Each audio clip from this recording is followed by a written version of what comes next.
For those of you in my beautiful audience who have seen the new Game Theory, you're just in luck because that's exactly what we're talking about today. I've actually been wanting to do a Game Theory video for quite a while, but due to the subject matter of what I wanted to say, it's never felt quite right. For context, about 6 months ago, I did a video in response to Game Theory on why the collective internet had been hating their theories, and I've wanted to do a follow-up ever since. That was until something changed just the other day with the release of Tom's very first full-fledged FNAF Game Theory. To not beat around the bush, this episode was unironically the best FNAF Game Theory in over a year. In the video, Tom dives into FALLFEST, something that's been teased and hinted at throughout the entire Steel Wool era of FNAF games. I'm not going to take this time to explain the whole episode in case you haven't watched it, but to say the least, I can't believe I didn't think of half the stuff in that theory and commend Tom for putting his right foot forward on his very first FNAF video. But that's just the thing. Most of you should know this is technically not Tom's first FNAF theory. MatPat may have been the voice of the show, but for quite a while he had been spread so thin being the exact voice for 4 shows and a live stream channel that he simply didn't have much time for research anymore, especially for FNAF with its library worth of books each year. That's where Tom came in, as one of the writers for Game Theory.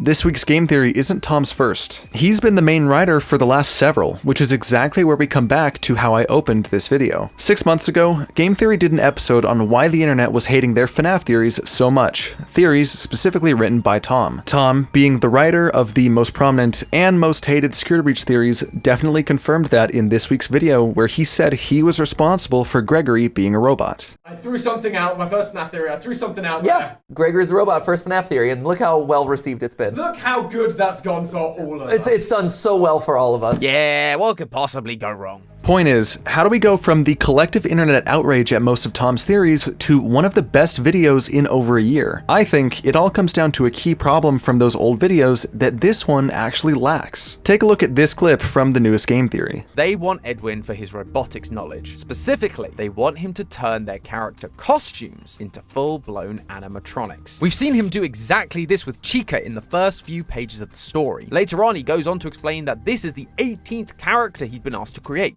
That's simple enough, right? Just a clip of Tom explaining a bit about Edwin and Chica from the Mimic story of Tales from the Pizzaplex. But now, compare that to these 2 clips from some Game Theory episodes a few months ago. Years ago, he sold his struggling robotics company to Fazbear Entertainment, who now has him hard at work turning their, quote, weird costumes into entertaining robots. With the first one that he's working on being a bright yellow chick. You see, the books make it clear that those costumes came from a time before Edwin made Chica into the first animatronic. You did catch that, right? In both those old clips, it said that Chica was Edwin's first animatronic, while this new one says Chica was Edwin's 18th animatronic. So, if you weren't a FNAF book reader, let me ask if you'd know off the top of your head which of those explanations was correct. Well, if it's that Chica was Edwin's 18th animatronic, that is right. But doesn't that in itself come off as a little concerning? Of the 3 times Game Theory quoted the Mimic for this specific detail, they got it right less than half the time. And remember, that detail was a key reason they thought Edwin was a Henry parallel. If Chica wasn't Edwin's first animatronic, and maybe Edwin is not a parallel to Henry, then what else might both of those theories have been wrong about? Take this clip as another example.